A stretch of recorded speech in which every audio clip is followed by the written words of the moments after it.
ఎవరు కాశీ వెళ్ళనివ్వండి, ఎవరు అన్నపూర్ణమ్మ దగ్గరికి వెళ్ళనివ్వండి, ఏమంటారంటే అమ్మా నాకు అన్నం పెట్టమ్మా అంటారు. అథవా నా కుటుంబంలో ఎవరికి అన్నం లేకుండా ఏడవకుండా చూడమ్మా అంటారు.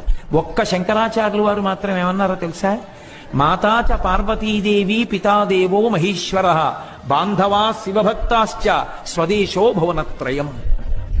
అమ్మా మా అమ్మ నువ్వే, మా నాన్నగారు శంకరుడు, శివభక్తులందరూ నా కుటుంబం అమ్మా, నా బంధువులు.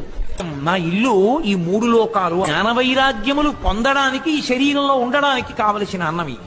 అంటే ఇప్పుడు శంకరాచార్యులు వారు ఎవరికి అన్నం పెట్టమని అడిగారు? మనందరికీ అన్నం పెట్టమని అడిగారు తప్ప నాకు పెట్టమని అడగని వ్యక్తి శంకరులు ఒక్కరే. ఎవరు కాశీ వెళ్ళనివ్వండి, ఎవరు అన్నపూర్ణమ్మ దగ్గరికి వెళ్ళనివ్వండి, ఏమంటారంటే అమ్మా నాకు అన్నం పెట్టమ్మా అంటారు. అథవా నా కుటుంబంలో ఎవరికి అన్నం లేకుండా ఏడవకుండా చూడమ్మా అంటారు. ఒక్క శంకరాచార్యులు వారు మాత్రం ఏమన్నారో తెలుసా? మాతాచ పార్వతీదేవి పితాదేవో మహేశ్వర బాంధవా శివభక్తాశ్చ స్వదేశో భువనత్రయం. అమ్మా మా అమ్మ నువ్వే, మా నాన్నగారు శంకరుడు, శివభక్తులందరూ నా కుటుంబం అమ్మా, నా బంధువులు.